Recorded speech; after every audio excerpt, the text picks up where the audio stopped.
Hello, everyone. I am so excited to have Coach Mike Nilson on the call with me today. Coach Mike is a former Gonzaga walk-on basketball player who accomplished to get to the Sweet 16 and the Elite Eight. Since then, he's earned his master's in leadership. And remind me the course that you went through a couple years after that. You did a course on leadership as well, correct? Oh, I've done a lot of stuff. I love continuing education. And so, just been kind of seeking out conferences, books, great mentors. And so, it's been a fun journey so far. That's awesome. And then you're also a sports nutritionist. And for those who don't know, Mike Nilson actually helped me a lot with my nutrition my last 2 seasons at UH, and kind of navigating through why nutrition for athletes is so much different than your regular person, and how your nutrition can actually help improve your performance. And so Coach Mike is actually overseeing the strength and conditioning Gonzaga, but works very closely with Gonzaga women's basketball. And he helps oversee their nutrition department. So I would love if you could kind of touch up on what you do with the department at Gonzaga and how you actually help the athletes, not only in the strength and conditioning realm, but also with the nutrition. Well, I always tell athletes that you don't get stronger in the weight room, you get weaker, which kind of seems counterintuitive. But if you walk in the weight room and you could do 50 pull-ups when you first walk in, by the time you finish a workout, you might be able to do maybe 5 or 10. Because the goal is to break down your body. You know, you're going to deplenish your resources in the weight room. And where you really get stronger is with proper sleep and good nutrition. And so I'll tell athletes, the food that you eat is literally the fuel that it takes to be able to run, jump, squat, whatever you want to do. Food is the energy that allows you to do that. And then for those athletes that want to build strength, quickness, that food is literally what's going to build up your muscles and help repair those tissues. And so I really believe if you want to be a great strength coach, you also have to be a great sports nutritionist. And so that's what I've been focusing on the last 10 years. I just finished the PN2 Precision Nutrition's year-long mastery course in nutrition, which was just awesome. And what you really learn from them is the nutrition piece is actually pretty simple. You know, there's only a few kind of key concepts that you have to know. The big part is, how do you help athletes fit it into their lifestyle and create habits? And so that's kind of my role at Gonzaga. Is I'm a little bit of the gatekeeper. I work directly with women's basketball, but I help all the sports, volleyball, tennis, golf. If anyone needs help with nutrition, they can come and chat with me, and we can talk about ways to build healthy habits, be able to find out if they're lacking in any macronutrients, just kind of help get their nutrition plan dialed in. And then if there's anyone that needs extra help that might have food intolerances or allergies or eating disorders, we have great registered dietitians on staff that I'd be able to kind of refer out to. And so I really feel like it's my dream job. I get to help athletes that are motivated, that might be stuck a little bit, and just kind of walk alongside them and help them reach their goals. That's so awesome. Within what you do, what have you noticed has been one of the biggest limiting factors, I guess, kind of what most athletes are really missing inside of their diet at the collegiate level? Well, for me, I always say it starts with commitment, because I say, if you're not committed, I can't help you. But if you are committed, I can't stop you. And I think that's crucial, because with strength conditioning, I can sit and watch every single rep. If someone needs to be babysat, I can be there to make sure they have the right form and they're picking the right weights. But with nutrition, that happens the other 23 hours out of the day when they're not with me. And so it really takes that mentality piece, that commitment. And I think for them to do that, they have to see the value in it. You know, if they think that eating is really not going to impact their performance, they're probably not going to buy into it. But if you can show them how nutrition impacts almost every area of your life, not just your performance on the court, but what I love your mission and what you're helping athletes perform off the court, whether that's in school or relationships. Before we're athletes, we're students or we're humans. We have to be able to be healthy first. And so no matter if you want to gain weight, lose weight, improve body composition, if you want to improve energy levels, if you just want to feel better, nutrition can help you get there.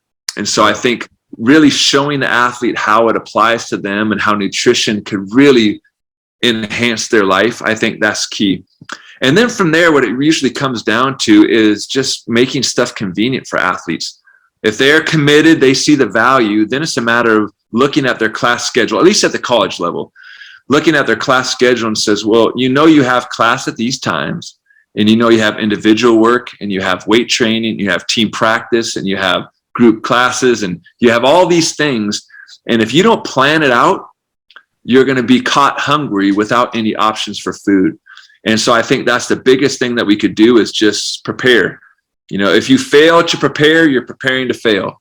But if I have 3 classes and I go right to individual work, right to practice, and right after practice, I go to my next class, if you can look at that the day before and say, well, because of that, I better pack a snack, I better have something in my backpack or in the locker room, then we can have people be successful. Because what I found is people like to eat good tasting food, as long as it's convenient and it's available to them. But if it's not, you could have all the motivation in the world, but if you're sitting in class and your stomach is growling, even the most dedicated athletes are going to be hungry if food's not available. So after I kind of set that baseline of making sure that they're motivated and they see how it's going to help them, then we just do some simple planning. That's awesome. One of the quotes that you actually told me about 3-4 years ago now that kind of stuck with me is, you kind of got to think of yourself as a car. And if you're going on a 300-mile road trip and you only put 150 miles of gas, you're never really going to reach your destination. So could you kind of just touch up on that and the importance of that snack can really dictate how well you perform. And if you don't really fuel your body right, kind of the effects that it can have. It'd be pretty awesome if you kind of touch up on that quote. Yeah, I have 3 levels of sports nutrition that I work on with the athletes. And I love the power of 3 because I had a mentor teach me that 3 is the most powerful number on planet Earth. The tripod is the most stable structure. If you take away one leg, it's no longer stable. If you add a 4th leg, you're adding complexity without adding equal value. So 3 is the simplest form of complexity. And so if we really want to dial down nutrition into the simplest form that can be applicable and be useful for athletes, I always say we got to follow this progression of 3 levels. And so what you touched on is the first level is nutrition is fuel. And I tell athletes, just like gasoline is fuel for your car, food is literally fuel for your body. And so to your point, it doesn't matter how much of a hurry I'm in, I have to make time to eat. And a lot of athletes will think they understand this first level and they'll be like, oh no, I get it. Food is fuel, just like gas is fuel for your car. And I'm like, I don't know if you really get it. Matter of fact, most athletes don't get it. Now they all understand that gas is fuel for the car because I live in Spokane. It's about a 300-mile drive to Seattle. If any of those athletes hopped in their car and they were on empty, not one of them would get on the road traveling to Seattle and say, I don't have time to gas up. I got to get to Seattle. Not one, because they understand that they'll be sidelined, broken down on the side of the road because they ran out of gas.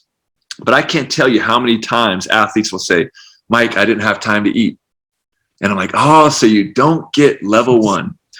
And so level 1 is just about that truth that food is literally fuel. And so the takeaway from that, we always have athletes eat every 3 to 4 hours. Because then you're never eating so much that you're full and you're bogged down and you're going to store fat or you're not going to be able to perform. And you never wait too long to where you're too hungry and you make poor choices. And so that usually means for our athletes, I'm having them eat at least 5 times a day, which is breakfast, lunch, dinner. That's 3. And then we usually find 2 places for a snack in there. One is usually a post-workout snack.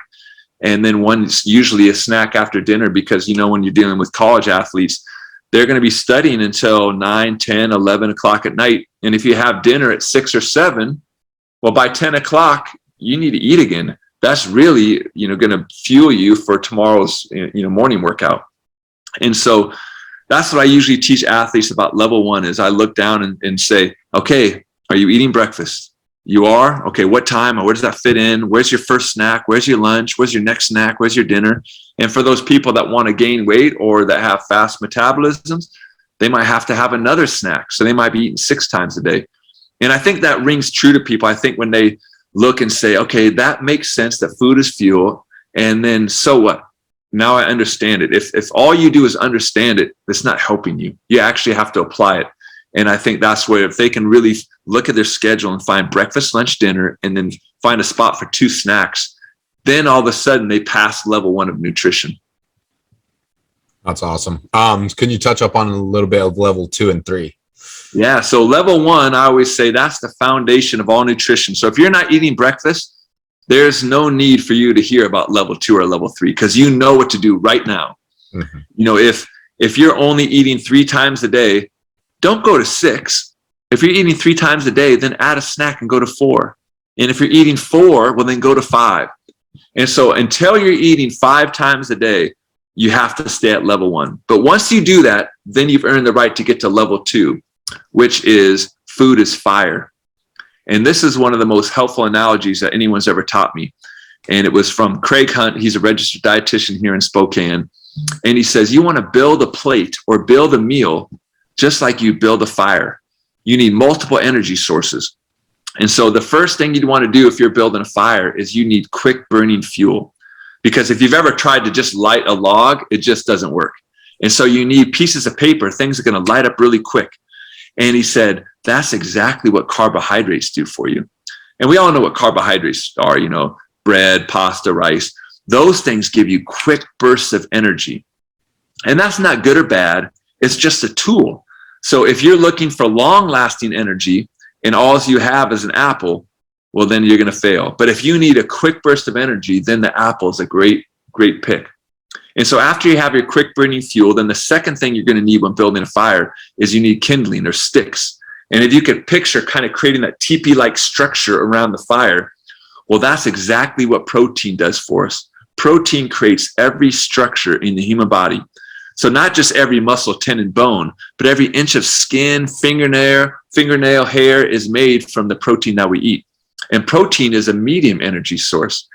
And so you can see how when you're building that meal, if we can say, hey, I have some carbohydrates and now I have protein, now you're starting to build a good meal or a good fire.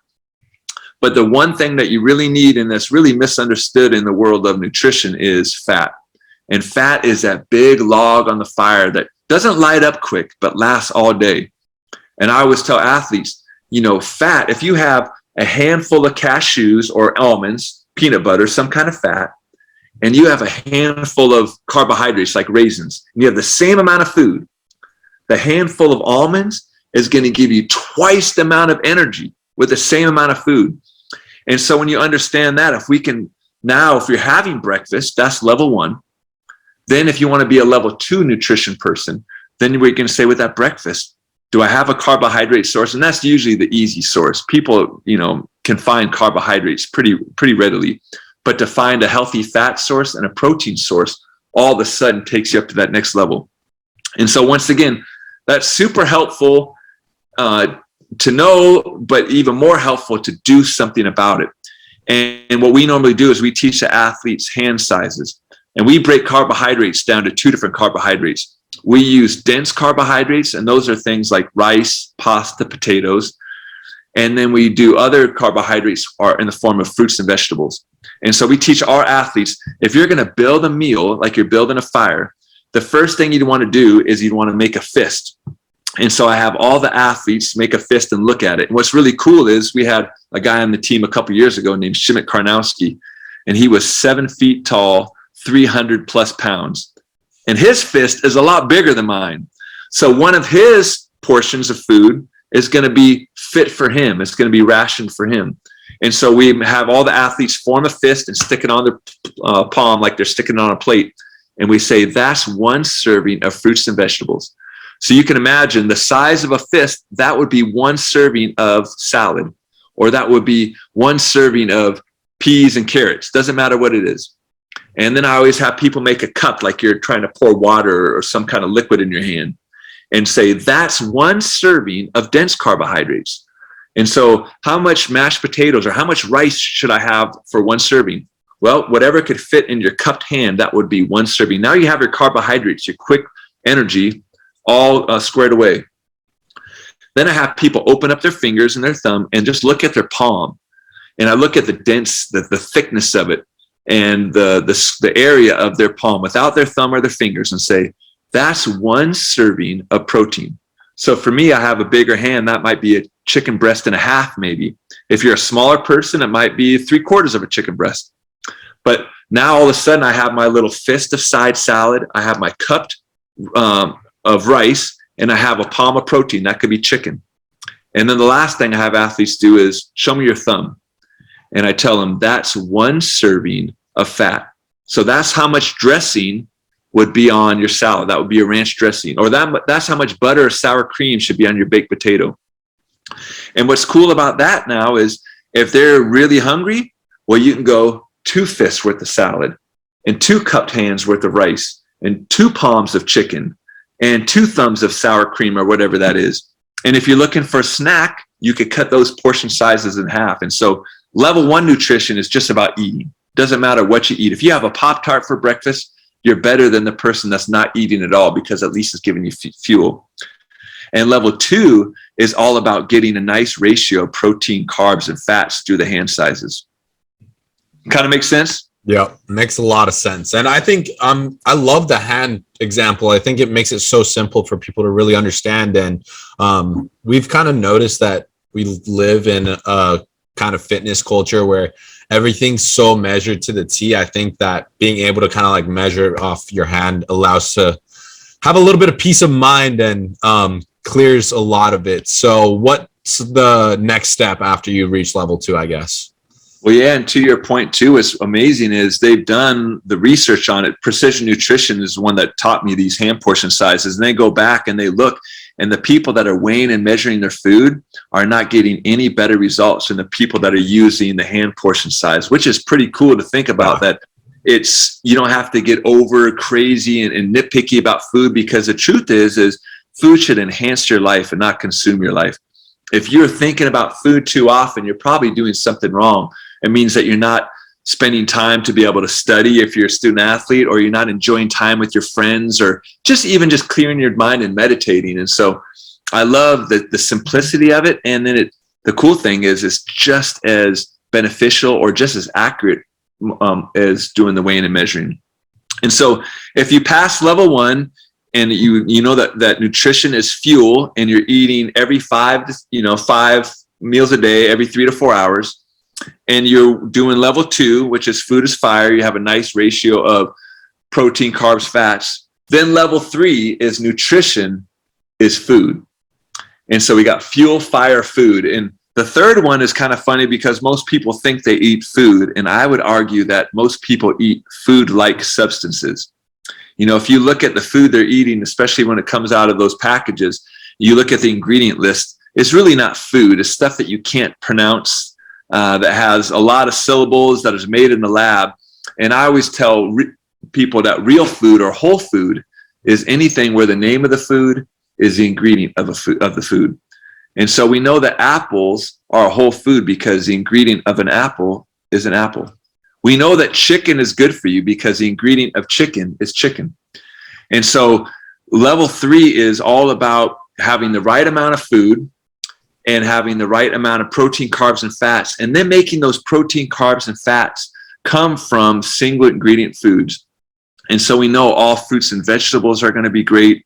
We know if you choose to eat meat, any kind of chicken, fish, beef, nut, seed, all of those things are magic, because the only way to make a whole food is by taking the power of the sun and mixing it with the nutrients of the earth.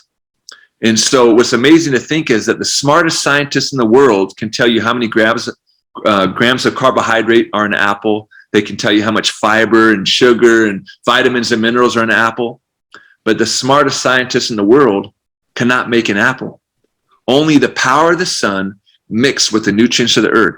And whole foods give you all the right nutrients and the right ratios delivered in your bloodstream at the right time. And so that's the highest form of nutrition. And what I always tell athletes is you can dabble in 3. If you're going out and you're having pizza and you add a side salad to your pizza, all of a sudden you're better off. And there's these chemicals that we don't even know that are in whole foods phytonutrients that science knows are there, but we don't even know what they do yet. When I first started studying nutrition, I didn't even know what phytonutrients were. And then I just learned this past year that there's things called micronutrients that are only found in things like mushrooms and fungi. And there's things called zoonutrients that are only found in animals. And we don't even know what they do. And so it's pretty cool is to think is that we don't even have to know what they do. We just know that by eating plants, animals, drinking water, that those things are going to give our body what they need. And so I take the athletes through those 3 levels of nutrition, and I meet people where they're at. You know, some people, McDonald's breakfast is better than nothing. And so if you never eat breakfast, and I could say, oh, you like a muffin? Let's do a muffin.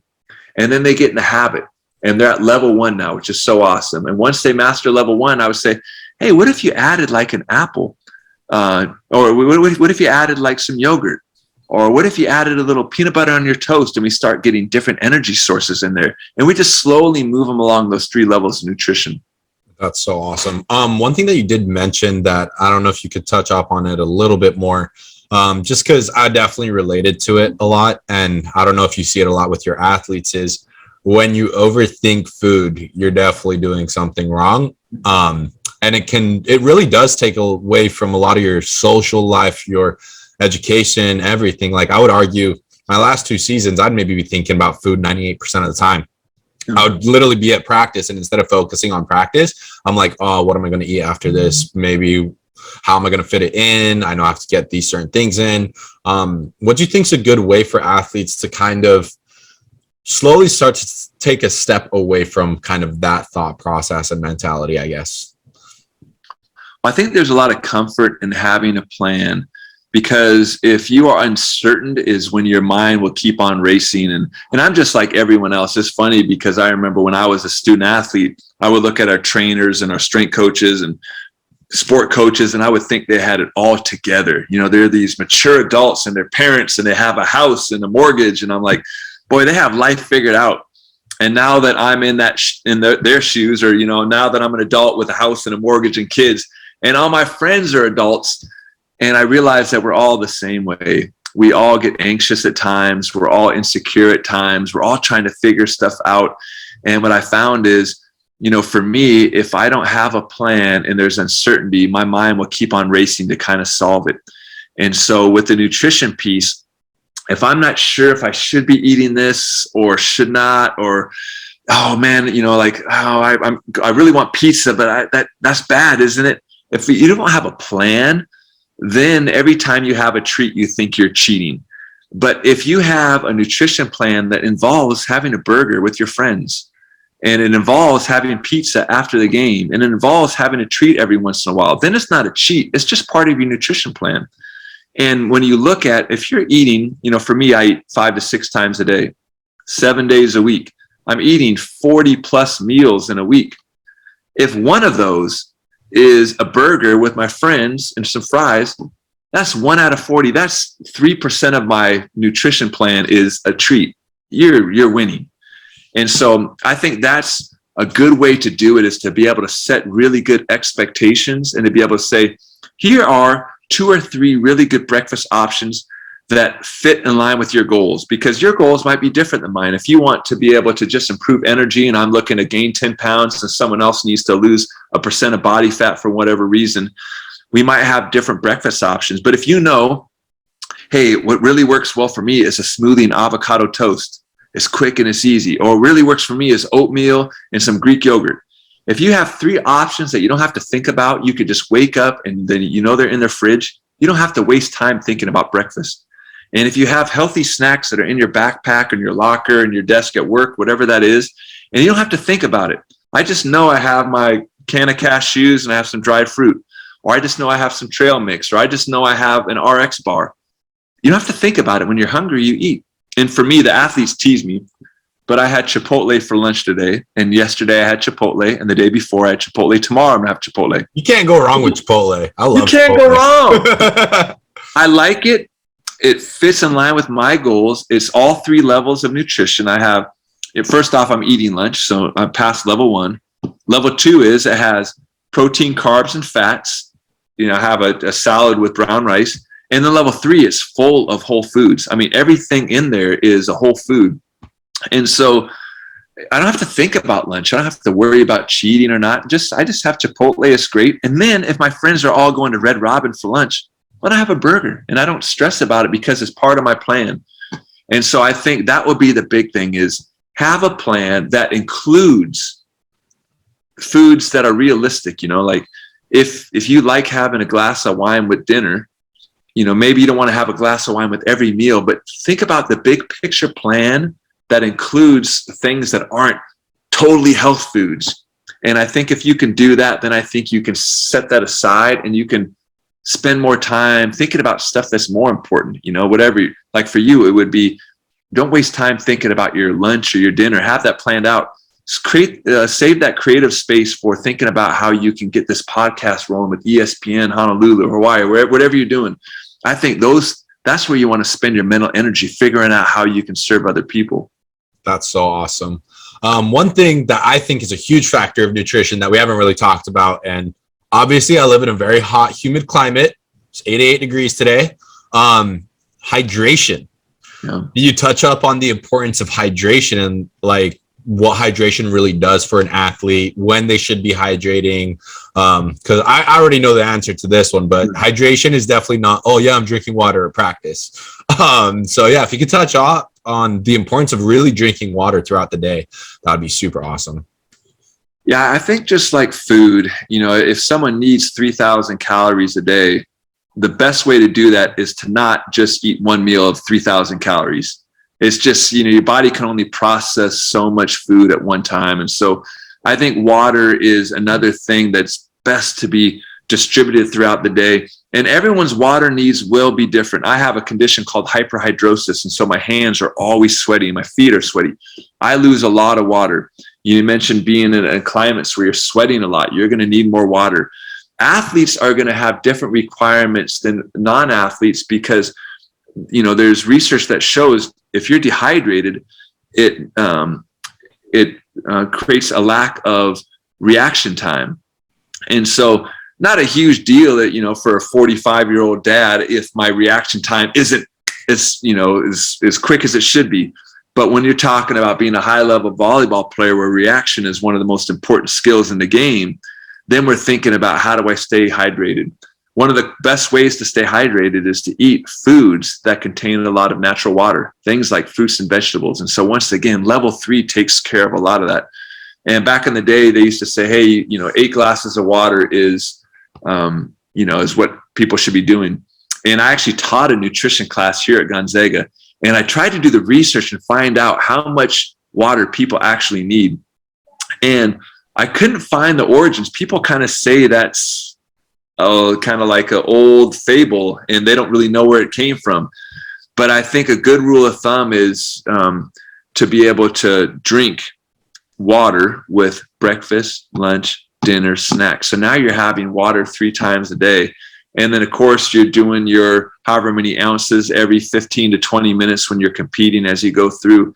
I think that's going to be the key, knowing that it's really difficult to tell people, hey, you need to drink your weight in water. And that might be a good starting point. I don't have a great answer for that, except for knowing that it's important to stay hydrated and then doing it consistently throughout the day. Yeah. Awesome. And kind of a little bit off the nutrition topic. So you played at Gonzaga, and correct me if I'm wrong, you came into Gonzaga as a walk-on, correct? I did. Kind of talk about just the mentality that you really had going into such a pretty elite program as a walk-on, and with the success that you had making the Sweet 16 and the Elite 8, and just kind of like your mindset and your process through that. I feel a lot of times kids are so discouraged to maybe try and go to a college because, I only got a walk-on position, so maybe I shouldn't really try. But there's always ways to make it work. So kind of you could talk a little bit about how your story ended up and the success you had up until playing pro, and a little bit of the strength and conditioning, how you turned into that, and the nutrition. That would be super awesome for everyone to know. Yeah, I didn't have a whole lot of options coming out of school, and my heart was set on playing Division I basketball. I really believed I'd be able to do it. And when I came on a walk-on visit at Gonzaga, I played really well that day. And the coaches said, hey, we think you're good enough. We don't have any scholarships, but if you come walk on and you show what you showed today, we think we have a scholarship waiting for you. And I'm so thankful that I had the support of my parents to be able to allow, to take out loans and help me pay for that first year. And I didn't realize how difficult it was going to be. I don't know if anyone could have prepared me, but I wish I would have expected it to be a lot harder, because I got punched in the face and it was really difficult. And, you come to school as a walk-on redshirt freshman. So I was the lowest of the low on the totem pole. And everyone was bigger, faster, stronger. And not only that, they already knew all the plays. The upperclassmen had been there. They knew how to cheat the drills and all the shortcuts. And so I was just drowned in that first year. And over winter break, I checked in with the coaches, and I wanted to, make sure I was ready to sign my scholarship for the next year. And that was one of the most difficult days of my life. We were in Seattle and playing UW, and I met with a coach up in the hotel room, and I said, hey coach, I wanted to check in. My parents have been asking me when I'm going to sign my scholarship. And the coach told me, hey, you've done a good job, but you're not quite ready and you're not going to get a scholarship. And I remember just trying to hold it together because I didn't want to cry in front of him. And my dad was waiting for me outside the hotel. He was going to pick me up, and he opened up the door. How'd it go? And I just started crying. He's like, what's the matter? I'm like, just drive. And I was so embarrassed, and I felt like I let him down. I felt like I had let my team down. I was embarrassed because I thought, well, if the coaches don't think I'm good enough, then my teammates, they probably think I suck too. And it was really difficult mentally. And I wanted to quit. And those are the times where I'm thankful I had just such a strong support system, because my parents were like, we got you. We believe in you. My teammates came, and I went to practice. They could tell I'd been crying, and they kind of knew what was going on, but they just, without saying anything, they were just there to pick me up and say, I have your back. And so that's kind of when I felt like I hit my lowest low, and I have people there to get me going. And from that point of just being at the lowest low, I'm like, well, if I'm going to do this and I have all these people to believe in me, I'm not going to have any regrets. And so I just doubled down in the weight room. I doubled down in the gym, and had a really good freshman year after my redshirt year, and ended up earning a scholarship. And by that next year, I broke into the starting lineup. And I really attribute a lot of that to the work I did in the weight room. And so when it came time to finish my career, I just really loved, that I would be able to take those lessons I learned and the skills in the weight room and be able to help other athletes achieve their dreams. And so that's what really fueled me to being a strength conditioning coach. And, I wish I could say that, I made it through and I was so mentally tough to make it through as a walk-on, but it was really just the support of my family, because I remember literally calling my family up and be like, hey, I think I want to transfer. And that was code for, I'm never going to play basketball again. But I was telling them I was going to transfer, and they're like, you can do it. We believe in you.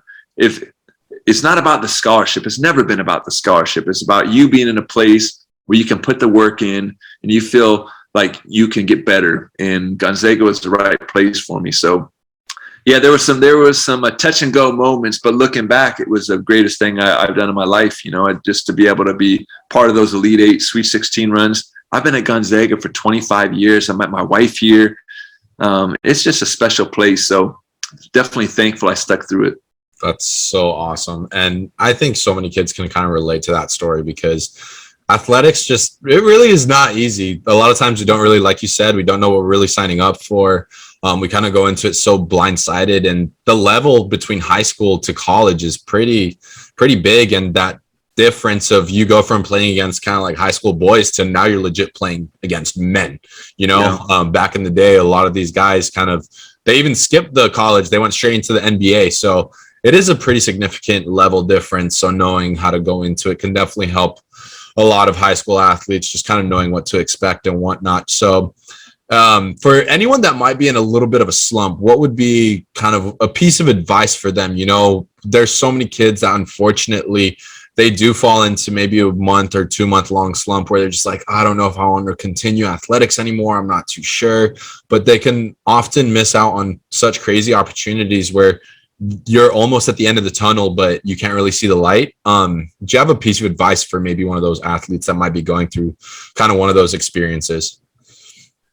The two things that really help me, because, we're all the same. I think that's comforting to know that, the people that I look up to, my mentors, the people that I think just have it all figured out, have gone through the same struggles and are going through the same struggles I am.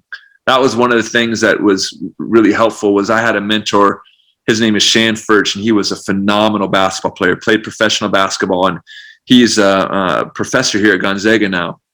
And I just look up to him, and to me, he's like the golden boy. He's good looking. He could 360 dunk it. He's got a beautiful wife. He's got money. Just everything that you'd think of a successful person, you look up to him, and you just think his life was easy. And I remember the very first game my freshman year here was televised on Fox Sports Northwest, and I was so excited for my family to watch.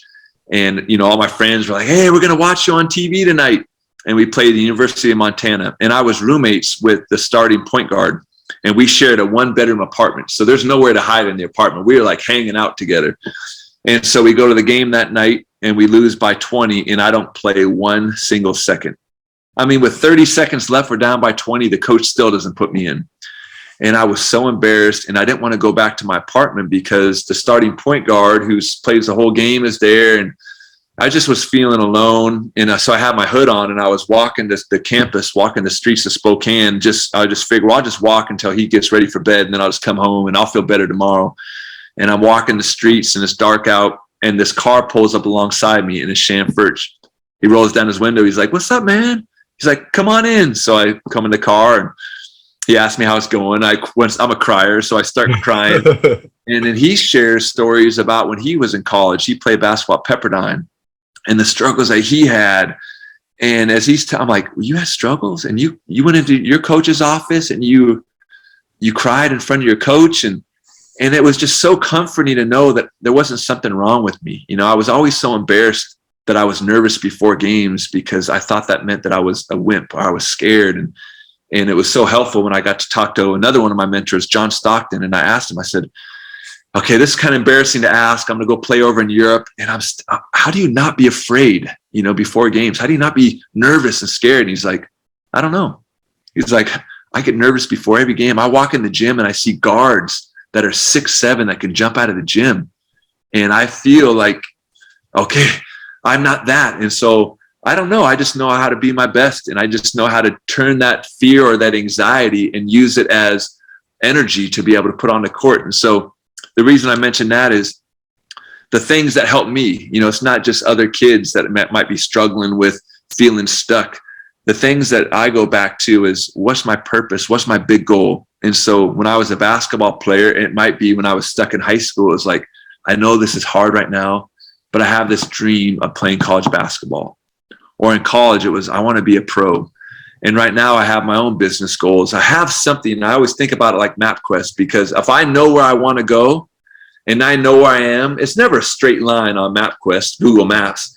But I know how to head in that direction, and that helps me get unstuck. And so I think seeing the big picture and having a dream, that helps. And then the second thing, like I mentioned, is being able to have someone to share it with, someone that can get you unstuck, someone that can give you perspective. Because, if you think that you're the only one that struggles, the only one that feels stuck, that paralyzes you. But if you talk to a trusted person that you look up to, and they say, "When I'm like that, this is what I do." Oh, okay.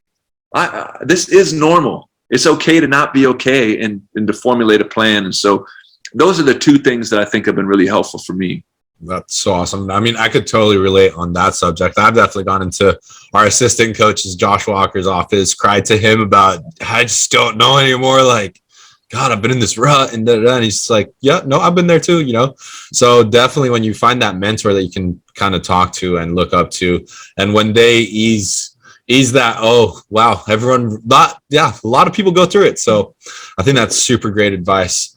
I mean, Coach Mike, thank you so much for coming onto this podcast. I think you just brought on a lot of really good information that can help so many athletes, coaches, strength and conditioning coaches, and even parents to help their kids understand on how to become a better athlete and everything. And thank you for opening up and being vulnerable about kind of like your stories and your struggles with all that. Our goal with this whole podcast is just kind of like, if we could reach one person to help them out, that's already an accomplished goal for us. So thank you guys so much for tuning into this podcast with Coach Mike. Coach Mike, can you kind of tell the people where they can find you if they want to reach out, maybe if they have any questions or whatever?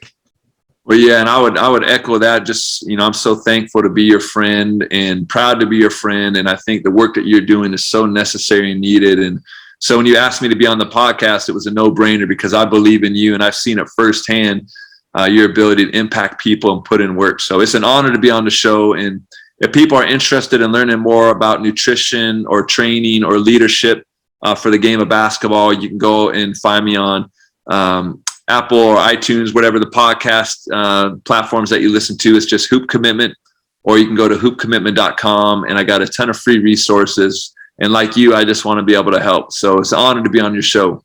Thank you so much, Coach Mike. Mahalo, everyone, for tuning in, and we'll see you guys next time.